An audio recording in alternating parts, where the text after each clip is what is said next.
मराठा कोटा खत्म करने में कोई गलती नहीं, इसकी समीक्षा नहीं करेंगे। सुप्रीम कोर्ट का बड़ा फैसला। अदालत ने महाराष्ट्र सरकार द्वारा दायर एक याचिका समेत उन तमाम याचिकाओं को खारिज कर दिया है जिनमें अदालत के 2021 के उस फैसले की समीक्षा का आग्रह किया गया था जिसके तहत अदालत ने प्रवेश और सरकारी नौकरियों में मराठा समुदाय को आरक्षण देने वाले राज्य के कानून को रद्द कर दिया था। न्यायमूर्ति अशोक भूषण के नेतृत्व वाली 5 न्यायाधीशों की संविधान पीठ ने 5 मई 2021 को राजनीतिक रूप से प्रभावशाली समुदाय को आरक्षण देने के महाराष्ट्र सरकार के फैसले से संबंधित याचिकाओं पर फैसला सुनाया था। न्यायमूर्ति भूषण अब सेवानिवृत्त हो चुके हैं। यह उल्लेख करते हुए कि मराठा आरक्षण समानता के अधिकार के सिद्धांत का उल्लंघन करता है। शीर्ष अदालत ने 29 साल पुराने मंडल फैसले पर फिर से विचार करने की मांग वाली याचिका को एक बड़ी पीठ को भेजने से भी इनकार कर दिया था।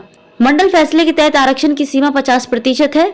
क्यूरेटिव याचिका दायर करेगी महाराष्ट्र सरकार। महाराष्ट्र सरकार मराठा आरक्षण मुद्दे पर सुप्रीम कोर्ट में एक क्यूरेटिव याचिका दायर करेगी और समुदाय के पिछड़ेपन को स्थापित करने के लिए नए सिरे से सर्वेक्षण करने के वास्ते एक नया आयोग गठित करेगी। मुख्यमंत्री एकनाथ शिंदे की अध्यक्षता में हुई बैठक में यह फैसला लिया गया। मुख्यमंत्री कार्यालय के एक बयान में यह जानकारी दी गई। बैठक में उप मुख्यमंत्री देवेंद्र फडणवीस भी शामिल है। यह बैठक सुप्रीम कोर्ट में राज्य सरकार की पुनर्विचार याचिका खारिज होने के बाद आगामी रणनीति तय करने के लिए आयोजित की गई थी।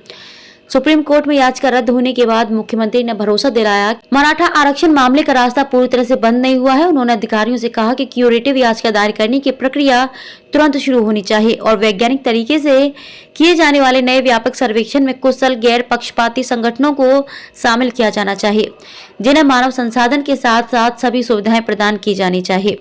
आपको बता दें कि सुप्रीम कोर्ट ने 5 मई 2021 को महाराष्ट्र में कॉलेजों में प्रवेश और नौकरियों में मराठा समुदाय के लिए आरक्षण को यह कहते हुए रद्द कर दिया था कि समग्र आरक्षण पर 50% की सीमा के उल्लंघन को सही ठहराने के लिए कोई असाधारण परिस्थिति नहीं है। प्रदेश सरकार ने इसके बाद पुनर्विचार याचिका दायर की थी जिसे गुरुवार को खारिज कर दिया गया था।